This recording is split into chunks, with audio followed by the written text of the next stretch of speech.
Bonsoir Pierre. Bonsoir Nadine. Bien, je suis ravie de te retrouver ce soir pour un nouveau partage. Dernièrement, nous avions partagé autour de la formation de Qigong que vous assurez et proposez avec Josie. Et donc, où l'esprit, le contenu, le déroulé en fait des différents stages étaient présentés. Et là, ce soir, l'idée de notre rencontre était de partager autour du stage, du premier stage, de ce cursus en fait. Et, et en fait, qui est centré autour de la thématique, enfin, c'est pas la thématique, mais du grand pôle qu'est le yin-yang dans la culture, la pensée et la pratique des arts énergétiques chinois. Donc, est-ce que tu veux bien rappeler un petit peu, peut-être pourquoi commencer par ce thème quoi, du yin-yang?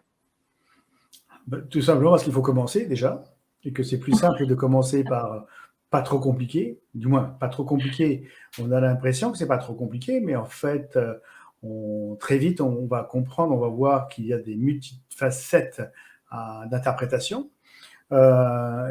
Et c'est une base commune de réflexion, d'analyse, d'études, de quantification, d'organisation, de devenir également, qui font que quand on va mettre tout ça en place dans cet aspect de yin et de yang, on va pouvoir structurer la base de nos pratiques et de nos exercices et tout ça.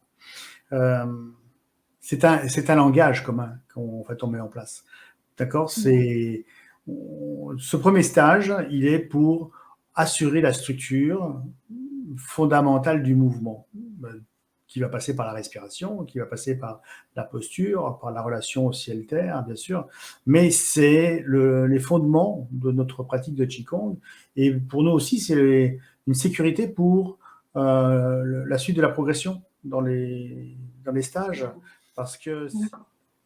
Et donc nous disions la dernière fois aussi que les stages peuvent s'adresser à tout public, tout autant qu'à des professionnels du travail corporel ou des arts énergétiques chinois ou du soin.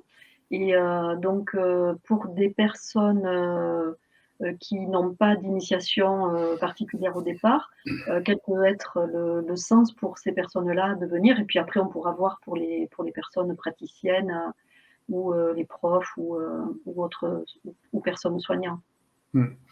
La pratique, le fait de mélanger différents niveaux, c'est vraiment à l'image de l'écriture chinoise. L'écriture chinoise est une écriture à plusieurs niveaux. Et quand on le lit, un texte, quand on est néophyte, on comprend le sens de la phrase. Mais quand on commence à rentrer un petit peu plus dans l'analyse de l'idéogramme, on va rentrer dans une deuxième profondeur, troisième profondeur, quatrième profondeur. Mais là, ça va être pareil. C'est-à-dire que tout d'un coup, on va avoir des révélations. Et même moi, dans ma pratique, j'aime assister à un cours de Qigong avec des confrères, même des jeunes confrères, parce qu'ils ont des expressions, ils ont des mots qui vont être utilisés et qui vont m'interpeller, qui vont dire « Ah, mais c'est vrai que je ne pensais pas comme ça » ou « Je n'analysais pas comme ça ». Et ça, c'est bénéfique. Il y a un déficit net dans notre évolution, il y a une coupure, une césure, et il va falloir redémarrer et recréer et reconstruire. Et ça fait partie aussi de la pratique. Donc c'est vraiment un enjeu, on peut dire, ce qui me vient, c'est de dire que c'est un enjeu aujourd'hui important en fait, d'être dans ce prendre soin et d'avoir des moyens dont fait partie effectivement cette pratique pour vraiment continuer sa route de manière la plus ancrée, et la plus souple en même temps. Bien, au niveau pratique, donc là, concernant l'information pratique, donc les dates aujourd'hui pour ce premier stage. Le premier stage va commencer le 17